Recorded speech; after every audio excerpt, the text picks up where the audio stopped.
I saw Gaddafi fall. His eyes darted around like he was searching for a way out. His face dusty, exhausted, unrecognizable at first. The man who had ruled Libya for 42 years stood in front of us, not in a palace, not on TV giving a speech, but in the dirt, surrounded. He looked confused. Maybe he had spent so long in control that he never thought his day would come. The war that changed everything. I wasn't a soldier. I never planned to hold a gun, let alone fight in a war. A year before, I was a mechanic in Mistera. My days were spent fixing cars, drinking tea with my friends at the workshop, and worrying about normal things: money, family, getting married one day, the kind of things any man thinks about. Then the protests started. At first, we all thought they would be crushed like they always were. We had seen it before. People would complain, the government would crack down, and life would go on. But something was different this time. When Gaddafi gave his speech, calling us rats and saying he would hunt us down street by street, something inside me changed. It wasn't fear. It was something stronger, something that made me pick up a gun for the first time in my life. The war spread fast. It started in Benghazi, then moved to Mistra, Zawiya, Tripoli. It was messy, brutal. It wasn't a professional army fighting a professional army. It was people like me, mechanics, teachers, shopkeepers, fighting against soldiers who had spent their whole lives training for this. But we had something they didn't. We had nothing to lose. By the time we reached Sirte, the country was unrecognizable. Cities had turned into battlegrounds. Streets I had once walked without a second thought. We are now covered in rubble. The smell of smoke and death in the air. It wasn't just about removing Gaddafi anymore. It was about survival. October 20, 2011 started like any other day in the war. Gunfire, explosions, and exhaustion. Sirte was one of the last strongholds, and we have been fighting here for weeks. The city was destroyed. Entire neighborhoods were nothing but rubble. The roads were filled with burnt-out cars, bullet casings, and debris. That morning we heard rumors. Some said Gaddafi had escaped to the desert.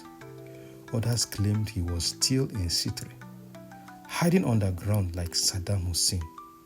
I didn't know what to believe. By this point, we were used to rumors. But then we heard about the convoy. A large convoy had tried to break out of the city, heading south. NATO jets spotted it and launched an airstrike, forcing the vehicles to stop. Some men were killed immediately, others ran. We rushed to the scene and knowing what we could find. I still remember the moment someone shouted, "It's him! It's Gaddafi!" At first, I didn't believe it. It didn't make sense. We had spent months fighting, watching his face on our TV screens, hearing reports that he was in Tripoli, then Sabah, then gone completely. But here he was, standing in front of us, face to face with a dictator. Gaddafi had been hiding in a drainage pipe, the same kind you see along roads, used to let water flow when it rains. The man who had ruled Libya for decades, who had lived in golden palaces and given speeches about being the king of kings, had been forced into a filthy hole in the ground. When they pulled him out, he looked around as if expecting someone to rescue him. But there was no one left. His soldiers were dead or had run. His government had collapsed. The whole country had turned against him. He was dressed in a tattered brown shirt and pants, his hair wild, his face covered in dust.